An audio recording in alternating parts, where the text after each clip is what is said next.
Salut tout le monde, c'est Jérémy. Aujourd'hui on se retrouve pour un nouveau téléphone Xiaomi avec une nouvelle déclinaison de la série des Redmi Note 10 avec le Redmi Note 10 5G. Donc ici on est sur un téléphone comme son nom l'indique 5G. Donc on va voir dans cette vidéo si on n'a pas fait trop de compromis pour pouvoir proposer de la 5G à un prix assez contenu.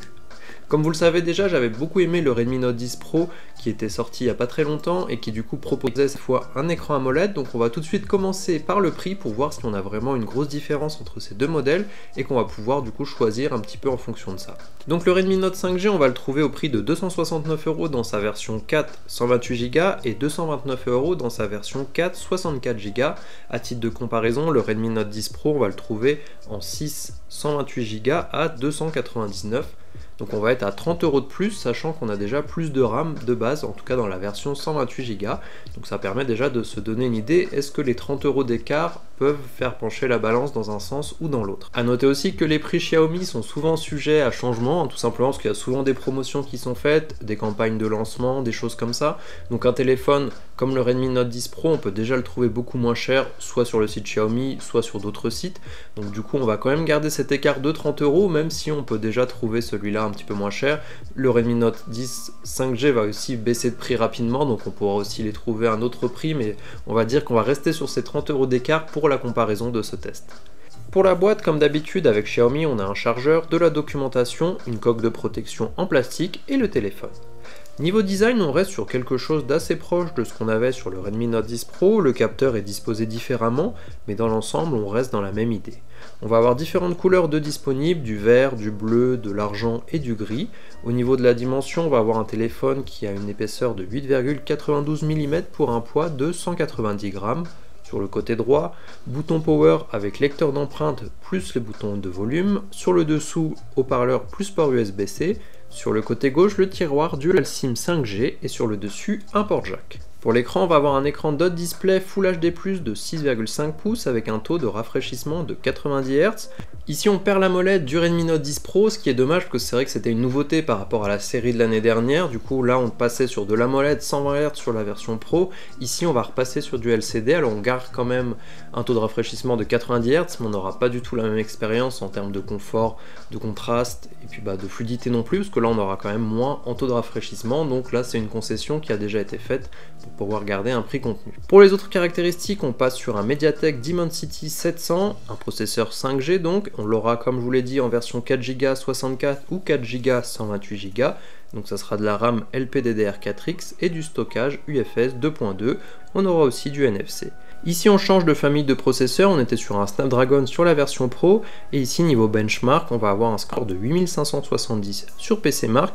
Alors sur Antutu, j'ai pas pu vous donner de score tout simplement parce que j'ai beau essayer de l'installer plusieurs fois, j'ai pas réussi à le lancer dessus. Alors je sais pas pourquoi au niveau de l'installation ça n'a pas fonctionné, j'ai réinitialisé le téléphone plusieurs fois mais ça n'a toujours pas voulu. Donc j'ai regardé sur d'autres chaînes ou sur d'autres tests pour pouvoir vous donner un score Antutu quand même pour comparer un petit peu, et du coup il y avait un score de 265 680.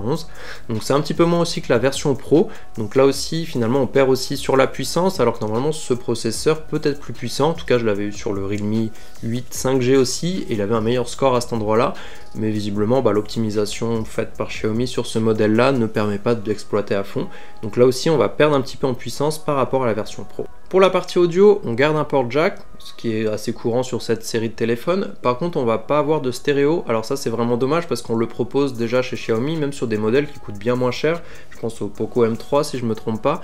Donc ça, c'est un petit peu dommage parce que forcément la stéréo, c'est plutôt intéressant. Ça permet de mieux s'immerger dans ce qu'on est en train de faire, hein, que ce soit en train de jouer au jeu, en train de regarder des films, des séries, n'importe quoi. Donc là, c'est vraiment dommage qu'ils aient pas pu le mettre là aussi, parce que maintenant, ça devient un petit peu la norme finalement, en tout cas chez les smartphones Xiaomi. 12138 sur PCmark et 4131 sur 3D Mark Wildlife qui se concentre plus sur la partie graphique avec un FPS moyen de 24. Pour la partie autonomie, on a une batterie de 5000 mAh avec une charge rapide de 18 watts. J'ai fait le test sur PCmark pour passer de 100% à 20% en simulant une utilisation basique comme je fais d'habitude sur chaque téléphone, et j'ai obtenu un score de 16 heures, donc c'est un bon score, hein, ça permet quand même de le garder longtemps sans avoir à le recharger. Je pense qu'on peut facilement tenir les 2 jours avec. Maintenant la recharge 18 watts, c'est pas la plus rapide forcément, ça prend plus de temps que ce qu'on avait sur la version Pro avec sa recharge de 30 watts, donc là on a forcément pratiquement 2 fois moins vite pour le recharger. Donc là encore on a fait des concessions. Après, comme on le charge pas souvent, c'est pas forcément un très gros problème. Pour la partie photo-vidéo, là encore une fois, encore des concessions. Je pense que ça va résumer pas mal la vidéo, il y a beaucoup de concessions. Ici, on passe sur la version Pro d'un capteur 108 mégapixels à un capteur 48 mégapixels et surtout on perd des capteurs parce qu'ici on va avoir en plus un capteur macro de 2 mégapixels et un capteur portrait de 2 mégapixels et on perd un ultra grand angle, donc ce qui est toujours dommage parce que c'est toujours un capteur qui peut servir dans pas mal de cas, que ce soit en intérieur, en paysage, et qu'on n'a pas beaucoup de place pour se reculer, donc ça c'est toujours dommage de le perdre. Et sur la caméra selfie aussi, on va avoir un capteur de 8 mégapixels seulement, donc c'est vrai que là encore une fois on a fait pas mal de concessions sur cette partie là et on a vraiment baissé en gamme, donc ça aussi c'est dommage parce que c'est toujours un point intéressant d'avoir un appareil qui fasse de bonnes photos. Alors le capteur, c'est pas juste les mégapixels qui vont baisser de qualité, parce que c'est pas que ça qui fait la qualité du téléphone ou du capteur en tout cas, mais c'est vrai que les photos sont pas forcément très belles et c'est un petit peu dommage en plus d'avoir des capteurs en moins. Voilà un exemple de ce que donne la caméra selfie du smartphone. Donc normalement ici on ne devrait pas avoir une qualité incroyable, mais ça vous permet de voir un petit peu ce que ça donne. Voici maintenant la même chose avec la caméra principale du téléphone, donc ici on sera en Full HD seulement. Alors pour conclure, comme on l'a vu, j'ai utilisé beaucoup de fois le mot concession, je pense, dans cette vidéo, et c'est vrai que malheureusement, il y en a beaucoup qui ont été faites pour proposer ce téléphone, donc c'est toujours un petit peu dommage de devoir finalement renier sur pas mal de points pour avoir de la 5G. Comme je vous le disais, au niveau du prix, on a 30 € d'écart. Par contre, on va perdre sur l'écran parce qu'on passe de l'AMOLED au LCD avec un taux de rafraîchissement plus bas. On va perdre sur la recharge rapide, on va perdre sur les capteurs photo, on en aura moins ici. On va perdre sur l'audio parce qu'on n'aura plus du coup de stéréo non plus, donc on perd beaucoup de choses pour proposer de la 5G. Après c'est un téléphone qui permet quand même d'entrer dans la 5G à moindre coût, si jamais on a vraiment besoin de la 5G. Après je sais pas exactement dans quelles conditions on aurait plus besoin de la 5G que le reste du téléphone. Peut-être si vous faites beaucoup de partage de connexion vers votre ordinateur pour transférer des fichiers, des choses comme ça, ça peut être une solution d'avoir finalement un genre de modem 5G qui ferait téléphone en plus et du coup permettrait d'avoir cette option supplémentaire tout en gardant un prix contenu. Je pense qu'on pourra le trouver facilement autour des 200 € dans pas longtemps.